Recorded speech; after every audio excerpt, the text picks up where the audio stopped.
Today's video, going to be replacing the rotor and the brake pads on this Sierra 1500. Caliper's 13 millimeters.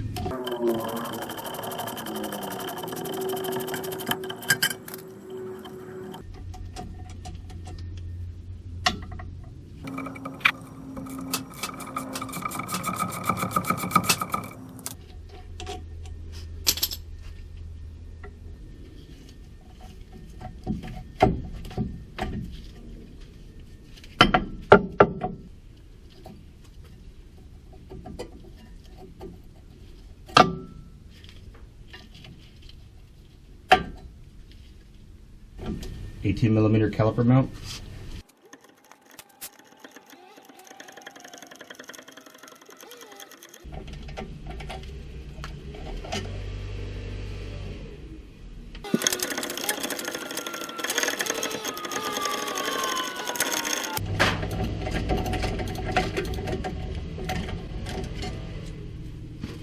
Alright, we'll take these old clips off.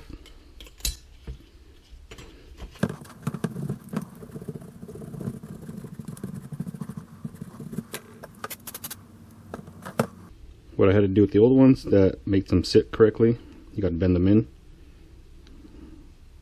like 30-45 degrees, and then so when you put them in, they stay centered. It doesn't bounce around back and forth.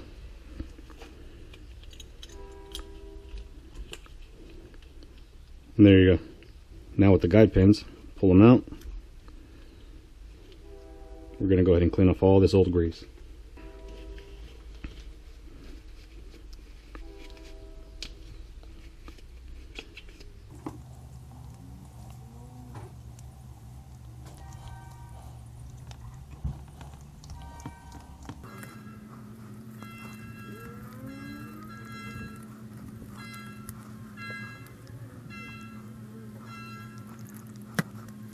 Alright, we're good to go. If the rotor doesn't want to come off, 3/8 by 16 TPI, you'll just go ahead and screw them in here. With an impact or with the wrench or a socket, you'll just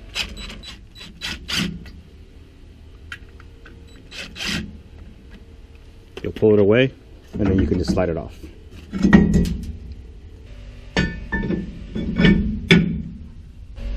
And because the parking brake is separate than the actual working brake pads, we're just going to test it to see if it's adjusted correctly. So I'm going to go ahead and press the parking brake. And it doesn't spin. So we're good. So now I'm going to go ahead and release it.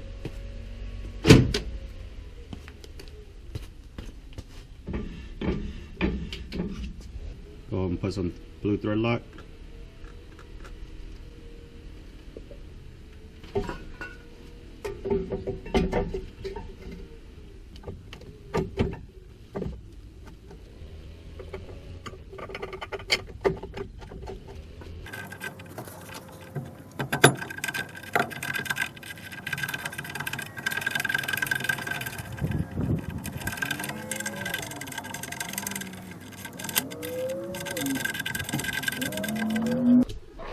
Apparently there's 3 different options for the caliper port.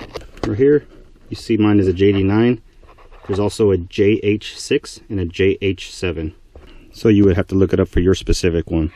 The caliper mount torque is 148. I'm going to put the one with the squealer pin on the back.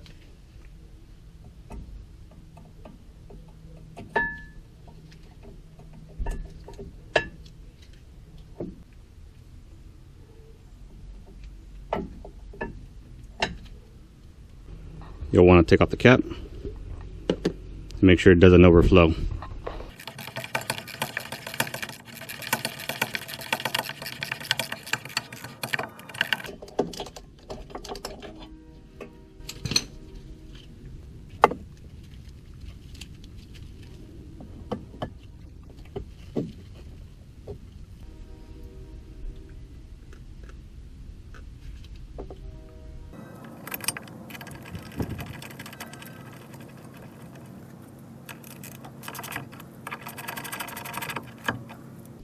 for this JD9, 28 foot-pounds.